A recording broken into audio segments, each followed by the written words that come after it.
Okay, there we go. It started. Hello, everybody. Welcome to the Infinity Podcast. I am Brando, and today we have Jay Parks from Fancy Teeth. yes, the one, the only. I tried to refresh my page so I grabbed the link to the podcast. I didn't realize I was already on my channel page and it was already there. We share Technical this around. difficulties, man. The most extreme of technical difficulties. I couldn't grab the link. Ooh. Oh, jeez. Did you tweet this thing out? I should have tweeted this thing out. Currently posting it on the Facebook page and Twitter and Discord right now. Publish. Should I post in yours? Yeah, in your Discord feed? Shows up to my people. Yeah, post it in my Discord too.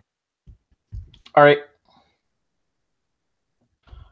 Live with at and I could seriously use a haircut. I'm just now seeing that. I have the same thing whenever I look on my camera because I'm not using gel right now. Leave a comment on this web zone if you'll cut my hair. There's gonna be weird people to Brando's Patreon. Oh, I don't have a Patreon yet, but when that happens, I can guarantee there's gonna be messages like, "I'll cut your hair, Jay. Don't worry." There you go. Now you won't have to get up every day and see that you have no messages. No messages. Quality of life. Yay! More messages. All right. So, topic of this is Logan Paul situation happened last week, of course. Yeah. And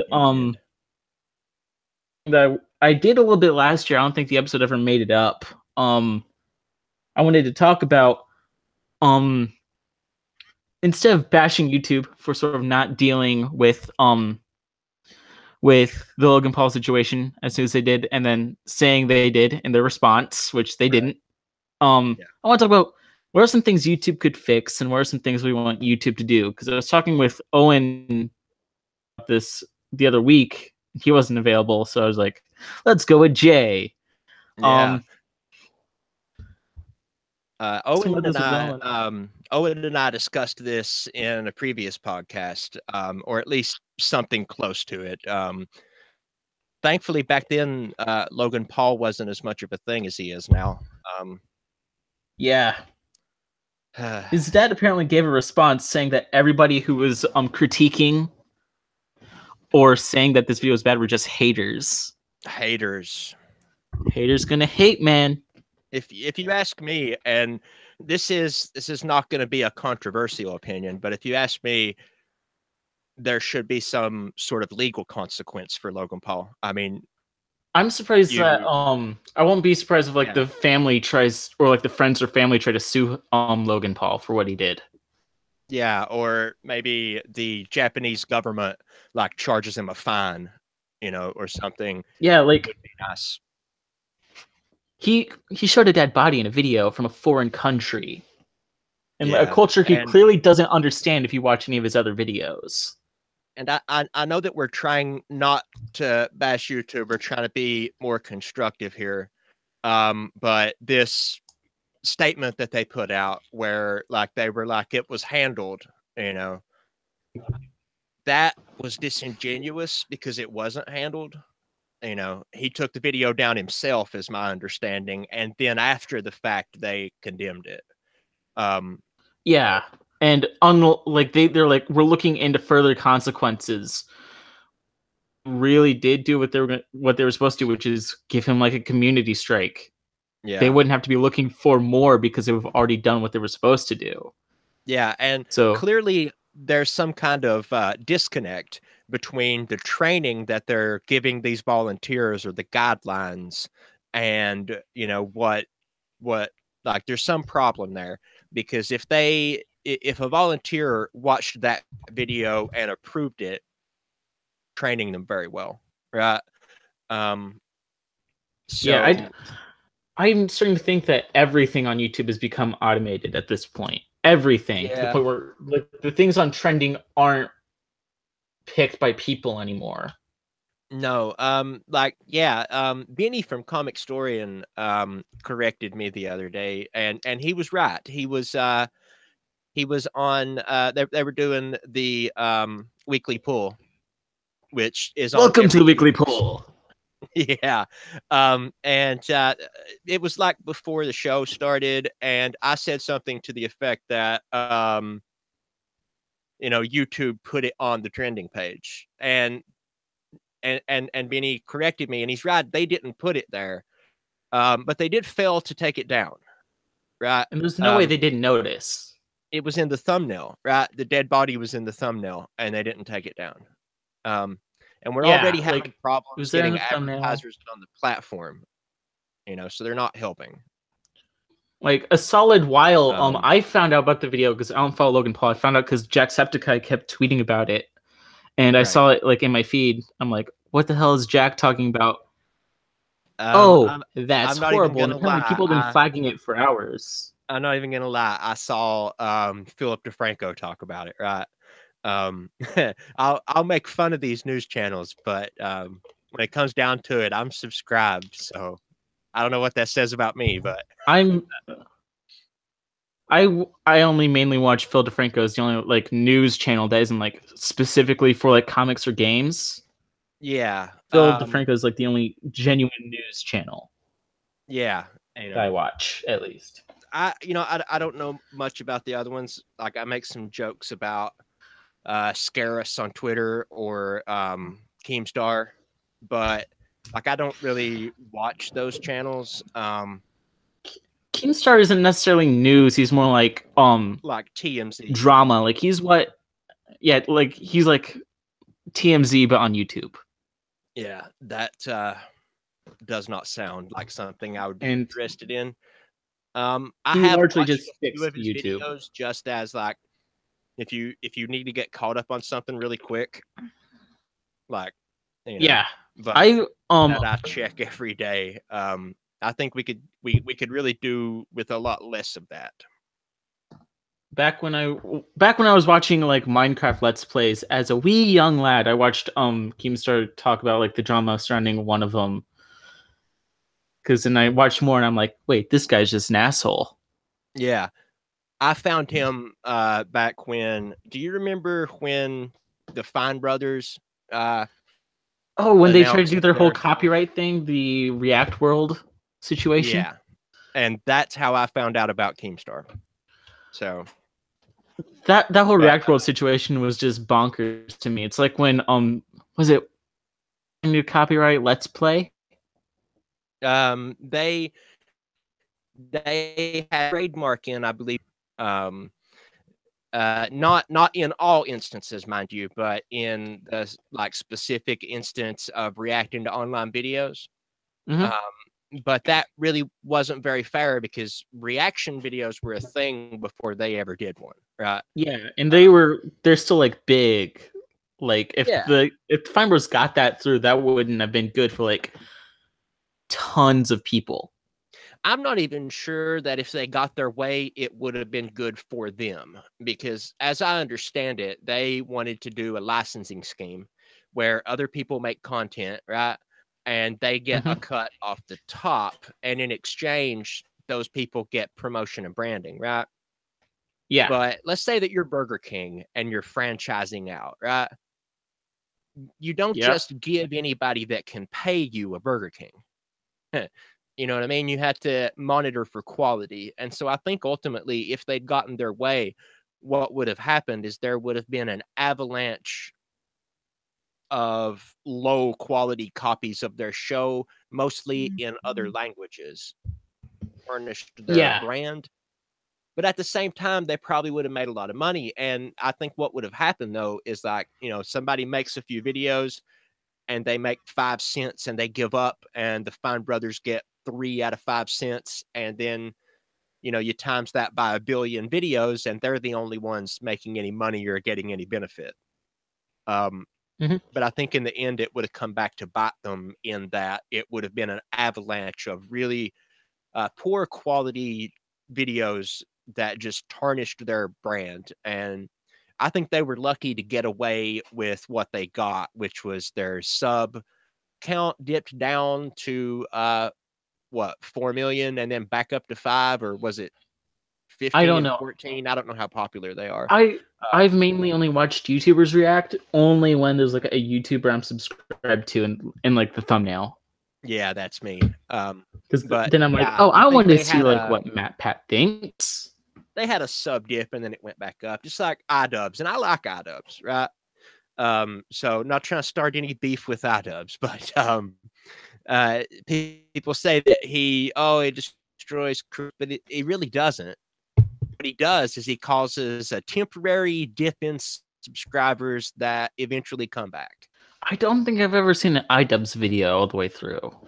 Oh, I have many of them, but the exception to that rule was Leafy, because he a lot of the same viewers with iDubbbz, and a lot of them were children, right? So in that one particular situation, iDubbbz can have an effect, but you put iDubbbz up against somebody like Tana Mongoose, right? Is her name Mongoose, or am I being? I have no idea. I don't know. I don't watch much outside of like the direct comic book community, and then there's like a couple Let's Players that Yeah, well, I don't watch it. this Tana chick's channel either. But like my point though was that there was nobody that was a fan of both Tana and iDubbbz, right? There was no overlap, and so there was no real downside for her for that. But we've gotten way off topic into internet drama and whatnot. Fixing YouTube, I think, was what I was supposed to be talking about. They need better training for the people. That I realize that it's an automated system and it has to be by default, right? Yeah. But like when somebody reports a video by hand, the person that actually reviews that is a volunteer.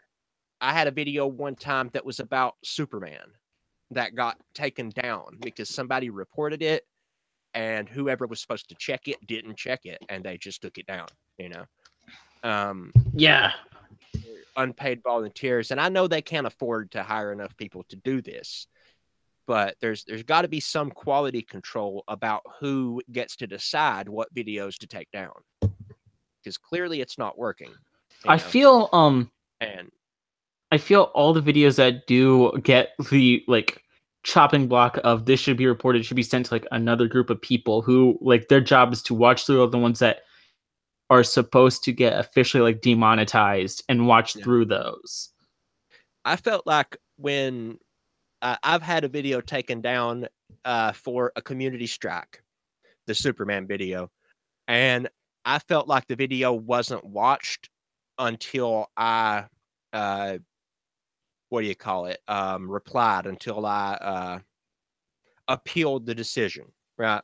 Because somebody reported it and then it was taken down, and there's a little place where they can put in a message, and they put in a message that it was against the rules to put up a video for the express purpose of leading people off of YouTube.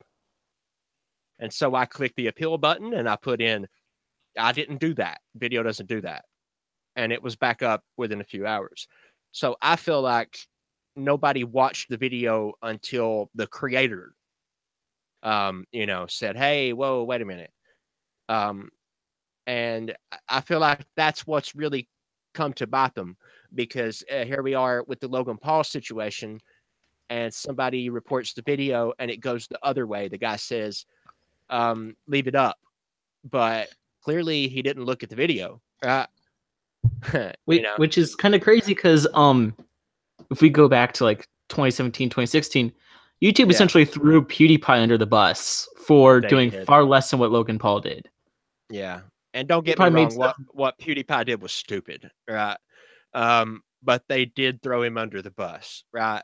Yeah, they dropped could him. Have done was say, hey, PewDiePie's not a Nazi. They could have said that. They didn't have to cancel the YouTube Red series, right? They didn't have to do that. Oh yeah, like if you go to like the H3 podcast and stuff like that, Markiplier and like Jacksepticeye and the people who were involved in the second season of that show, because it was going to be like PewDiePie versus other YouTubers. Yeah. Like really crazy shit for like that show as punishment and stuff like that. Yeah. Like Markiplier And keeps claiming he had to eat a pig testicle as punishment for failing. all for nothing now, right? For nothing now, and like all the people who worked on the show who like they were paid for like and like really passionate about doing this one thing where it's like I gotta work with like PewDiePie and all these other people. We're gonna make a YouTube Red show. It's gonna be awesome. Oh wait, it's canceled because Just like some that. websites took PewDiePie's jokes out of context. Yeah, and if they felt they had to cancel it, they could have canceled like future iterations of it, Yeah, right? like season 3, which I feel obviously would have gotten because PewDiePie is still like the most subscribed channel on YouTube. Yeah. Like I feel you like could just cancel that. his network threw him under the bus too. You know, I feel like maybe they Didn't had Disney drop him immediately? Yeah, and I feel like maybe they had slightly more rationalization behind it, right? Maybe they had a reason because and he is joking, but I think to Disney, even if he's joking, those kind of jokes are not on brand for us, right? Yeah.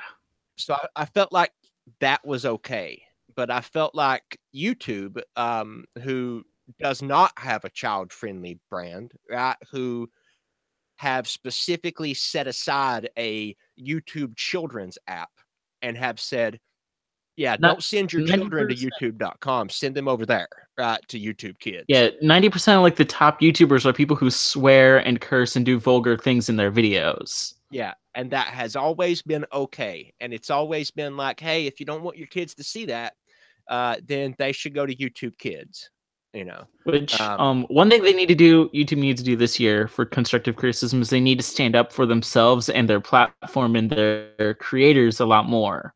And they need to respond a lot faster.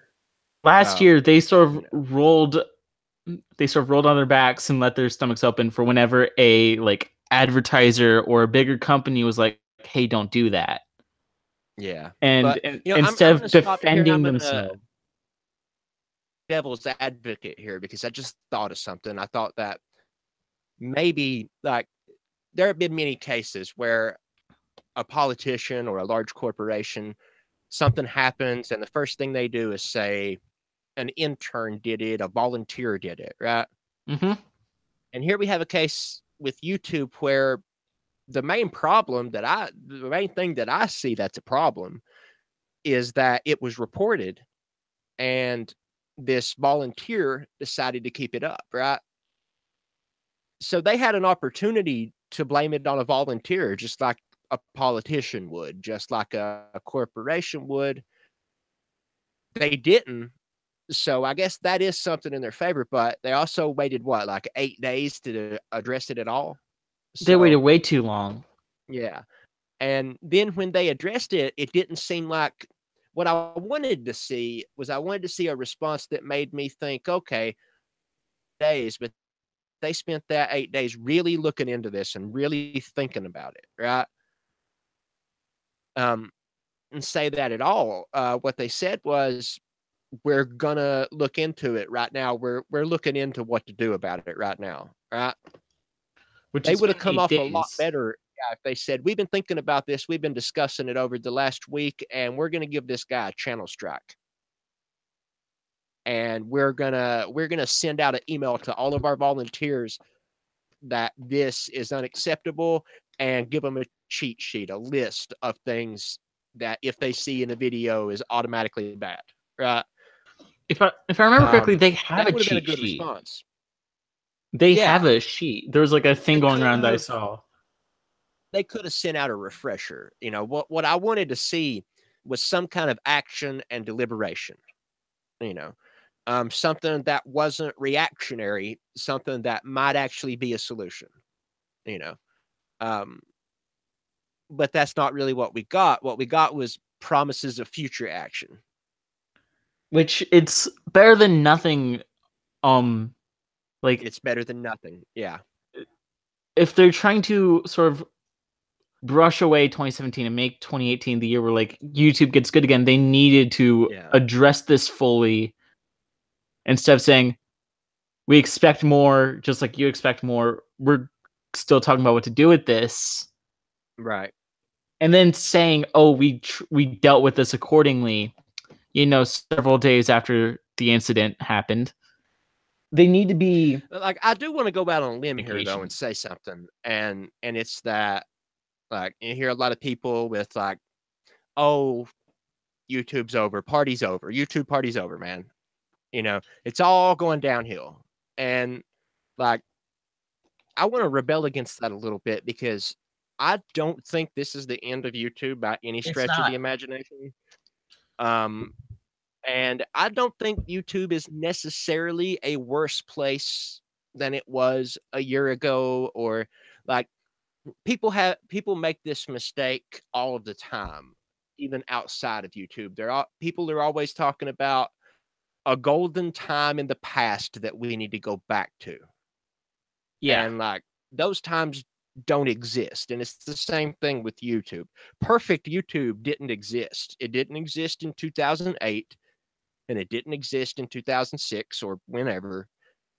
Never been a perfect version where everything was happy. And a lot of this stuff that we're talking about, right, it's just being portion. And I feel like with this Logan Paul thing, if that video went up and then YouTube took it down, then that would be something different and everybody would only be on Logan Paul's back, right? Yeah.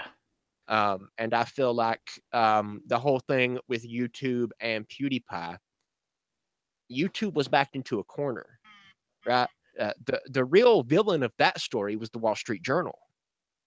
I feel like they're old media, and I feel like they're of new media like PewDiePie or Markiplier, or even people that are outside of that sphere. They're afraid of the Philip DeFrancos, and they're afraid of the Vlog brothers, and Wheezy Waiter, and all of these big YouTubers that have made a name for themselves, because to them it represents the new guard, and it represents the end of what they are. It doesn't represent that at all, but that's the way they see it. In reality, the Wall Street Journal could make a YouTube channel and do pretty good, right? Yeah. They're not embracing it. They're still trying to run away from it. Yeah.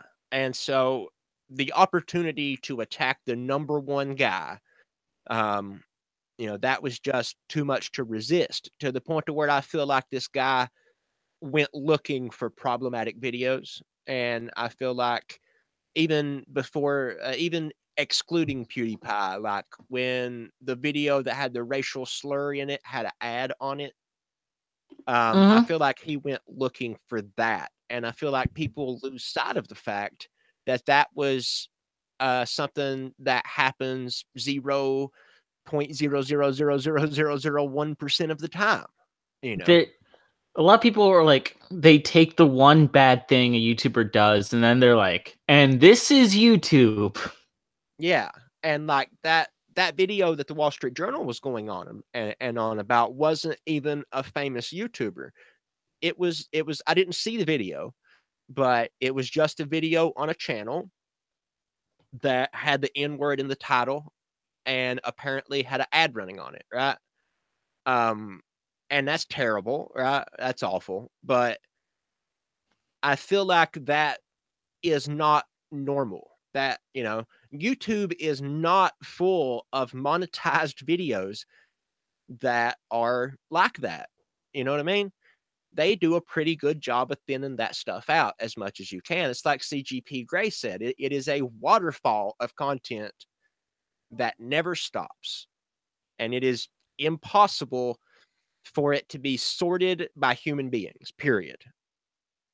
And I feel like if you look long enough, you'll find something that isn't right because it's all put together by algorithms and it has to be.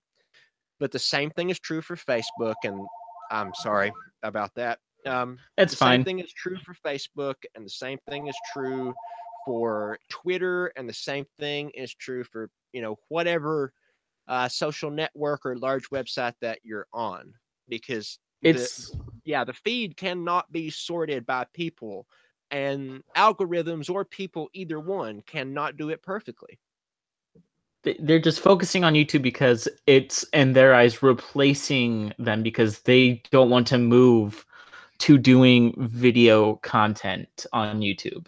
Yeah, and they feel like print media is dying, and they feel like just moving to a newspaper that is online, the ads don't pay nearly as well. That's their main problem, is that a print ad pays very well and an internet ad, nothing, you know.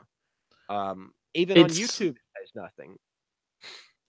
And I think because like there are people where they don't use YouTube very much. I know many people who get a false impression of what YouTube is because the Wall Street Journal and like the Daily Mail and stuff like that, they'll be like, PewDiePie dropped the N-word in a stream instead of like, and they refuse to reference the fact where it's like, but PewDiePie and like Jacksepticeye and Markiplier and all these YouTubers they try calling out have also raised millions of dollars for like charity and stuff like that. It's like, we're going to focus on the bad and not talk about the good that YouTube is able to bring, because through YouTube, all these people and all these content creators are able to, that you wouldn't normally be able to do on like the Wall Street Journal.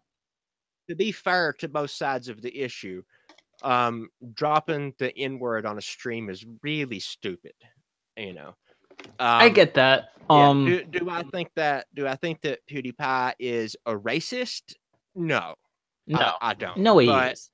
Do I think that that was really stupid? Yeah. And do I think that he probably occasionally uses that word?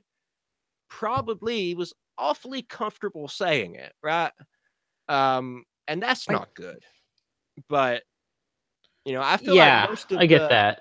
I feel like most of the fallout happened before that. And that was just another and then.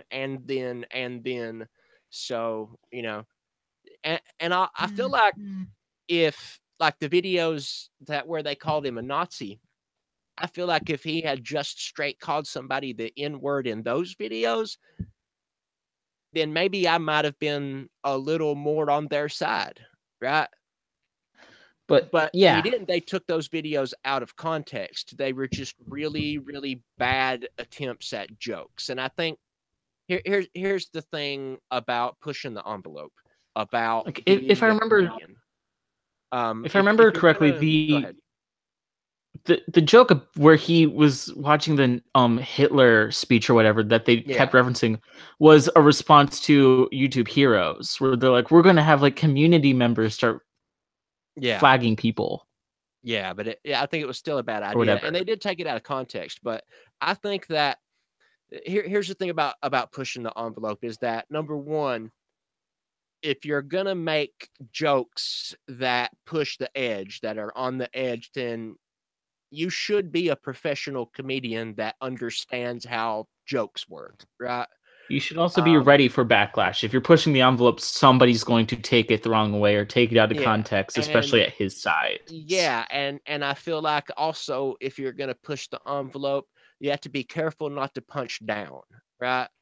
If you're going to make jokes about Nazis, then the Nazis need to be the butt of the joke, right? Otherwise, you're punching down to a people that have been historically discriminated against in some of the worst ways imaginable. And I feel like I'm not saying that he was punching down. I'm just saying that there was no clear target. There was no clear butt of the joke. And if the butt of the joke is the Wall Street Journal taking people out of context, wise to bring Nazis into it at all, right? And they need to be the butt of the joke. Otherwise, somebody's going to take it the wrong way. Taking things out of context is classic. That's something that's went on for years, decades, even maybe hundreds of years, centuries. Yeah, on the like to relate this back to YouTube because we sort of went on a rant about how the media views YouTube. Right. YouTube number one should start taking their creators and treating them equally because obviously they didn't treat PewDiePie and Logan Paul equally. Not even close. Yeah, Logan Paul did something much worse, and his video stayed up for days, and he had no punishment. It still doesn't, as far as we know. He had to take it upon himself to delete that video. Yeah, and I think a lot of that has to do with how YouTube sees those two creators. Um, I think that from their point of view, if you go through their content, Logan Paul is usually child friendly, right?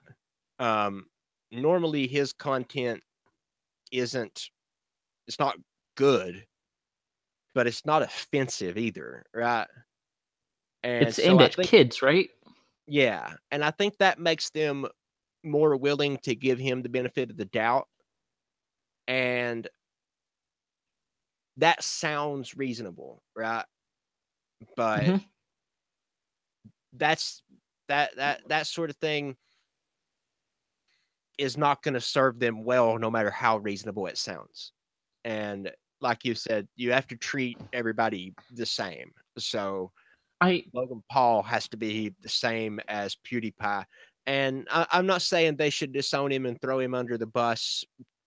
Maybe they should. um, but maybe. maybe they should change their policy on how to handle these things and use that policy evenly against everybody, right? Um, Yeah. and I don't think they have a policy. That's the problem.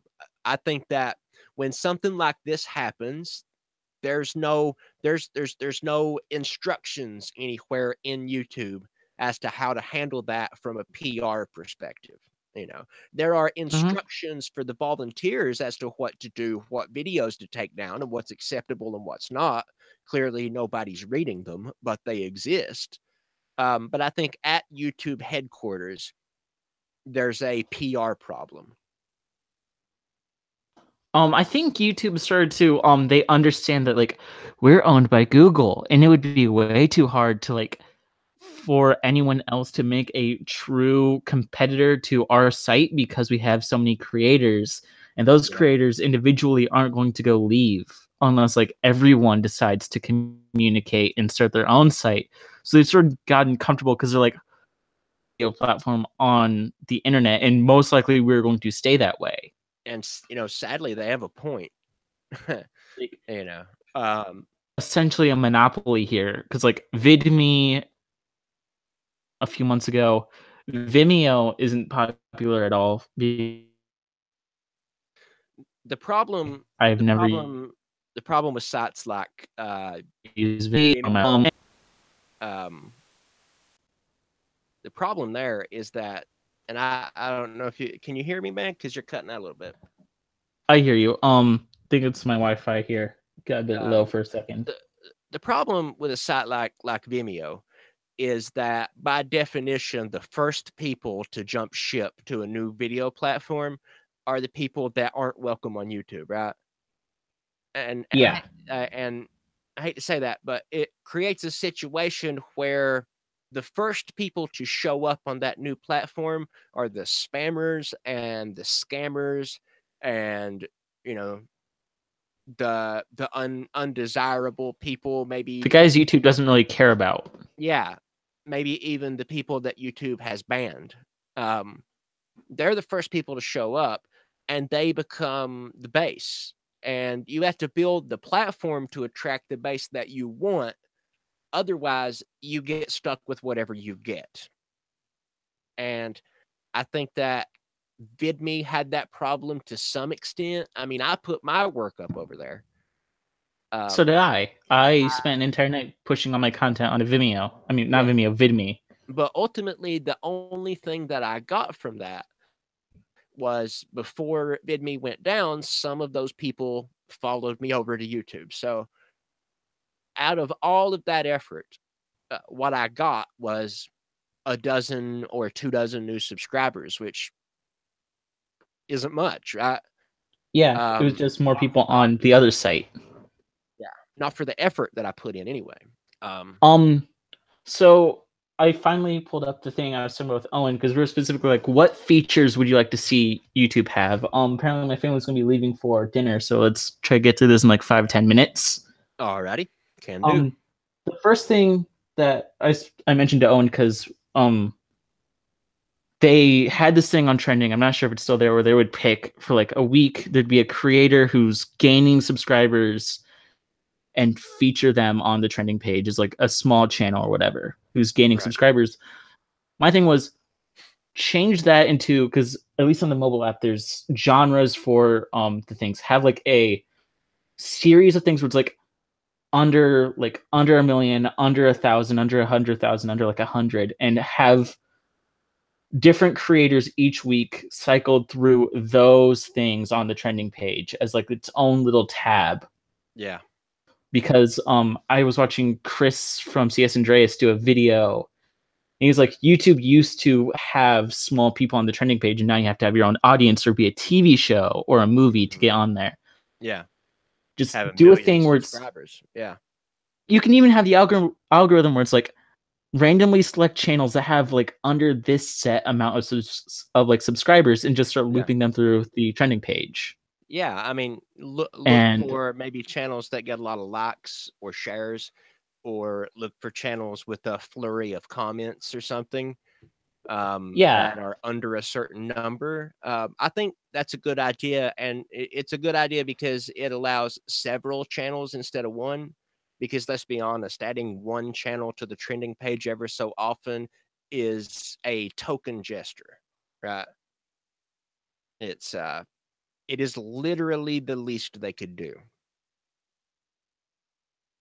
What'd you say? I said adding one person to the page every now and then is literally the least they could do. It's a token gesture. Yeah, and it would make sense for YouTube to start promoting the smaller creators, because YouTube's whole thing is like self-server. It's like you watch these creators and you will keep watching because of the recommended feed. The recommended YouTubers, you'll just start finding yourself in a cycle where you start watching, like you look up a tutorial on how to like fix your toilet and you wind up watching Markiplier's Let's Play of Amnesia an hour later. Yeah. It'd make more sense if they start promoting smaller channels, because then you find more niche audiences and you spend more time in the comment section, you spend more time watching the videos and going through different backlogs of different creators that you can't have heard of because they have like less than 1,000 subscribers. Yeah. And you would think that they would want to do that, because building more channels that have millions of subscribers is good for them, you know. Yeah, it's they need more people, especially like they getting the smart channels bigger makes YouTube itself more desirable, because the more popular like celebrity level people you have on the platform, the more people are going to want to go to YouTube. Like right now, if you go to like people who don't understand YouTube, there are only a few people that they will know, and it's all like the top 50, and like most of them are like Let's Players or whatever. Right. But like if you started pushing more and more and more people would go there, because they realize where it's like, oh, it's not just Let's Plays and teenagers doing like whatever makeup tutorials. It's like we have like education channels and like comic book content and movie stuff. By the time it got hard to get big on YouTube. Yeah. I think maybe they should hire one person whose job it is just to manage the trending page and make sure that even mix of different kinds of content, because I realize that it's probably an algorithm that puts things there, but you can't tell me that YouTube doesn't decide what stays there, right? Yeah, It may if be it's there for algorithm any that puts things there, but they definitely remove things from time to time. And if they can volunteer to add one small YouTuber every so often, then you might as well go all out, you know, to have somebody there to make sure that worth looking at. I know they removed the in-app video editor a while back. I think it'd be nice if they brought back like a version of that, like a because if YouTube itself could offer its own like way to edit videos, like a semi-high quality way in sight to edit videos, more people would use it because like there are a lot of people where it's like I can't edit, I don't have money, I don't have the way to produce this quality content. They could be like, oh well, we have our own site, like our own thing in sight to like do very basic edits where it's like overlay videos, where it's like put a video over a video for like people do reactions or let's plays or jump cuts. Doesn't YouTube have some kind of video editor? I've never used They it. got rid of it in September, I think. And then I got an email a while back for about they're redoing the studio on the site, the creator studio, and they said that they're going to try to add a new one. Now. Yeah. Which, by the way, one thing I want to see YouTube do more often is because they have, or at least they had a thing where they would monthly send out an email or every few months, which your analytics for the month. Yeah. Right? It wouldn't be too hard I still get something like that. I haven't got one recently, but it wouldn't be too hard for them to go and put in words like, here are the changes we've made to the algorithm. Here's how you sort of work alongside that. Yeah. Algorithm is favoring. I think their fear is that if they give away too much about the algorithm, it's going to lead to people abusing it for the purposes of spam. And I think also a lot of times they don't know how the algorithm works. And CGP Grey has a great video about this. Yeah.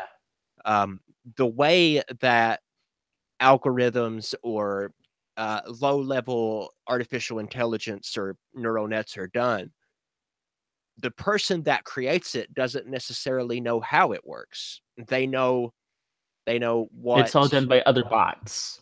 Yeah. Other bots help the algorithm become a good bot. Yeah. And they might know that, say, we're aiming for watch time, for example. They could tell you that. And they could give you examples of what's worked, maybe. You know, it could be done. Yeah. Like 110% it could be. In the very least, they could tell you when something is still on the site, but really doesn't matter much, you know? Because like, I'm still obsessing over tags and keywords in the description. I often wonder if it means anything at all. You know what I mean? I think Ethan from H3H3 at one point said that it doesn't matter as much as like your title and your thumbnail. Yeah, he says that, but at the same time, I did this thing where I put in the tags that I wanted to put in, right? And then I waited a week, and then I got. You ever heard of vidIQ? It's a browser extension, and it's like to help with YouTube. Sort of like there's another one, TubeBuddy. It's like TubeBuddy. But it will show you what the search terms were that led people to your video and how many people came in on that search term, right? So what I did was I waited a week, and then I removed any tag that didn't rank as a search term, and I replaced them with this list of search terms that real people had used to show up at my video, right? And the end result of that was that the majority of my tags were actual search terms that you could put into YouTube, and the video would come up within like the top 10, you know. And those tags actually did show me a slight increase in traffic, in at least search traffic from YouTube's own search engine. So they affect the video to some extent, but I don't know to what extent because my channel's so small, right? But I saw some sort of increase. I'm gonna have to wait and give it some more time, and then dig into the analytics to find out how much. But I know that vidIQ shows how many views I've had within the last 48 hours, and that number on average has been higher. You know, so I think it's done some good. All right.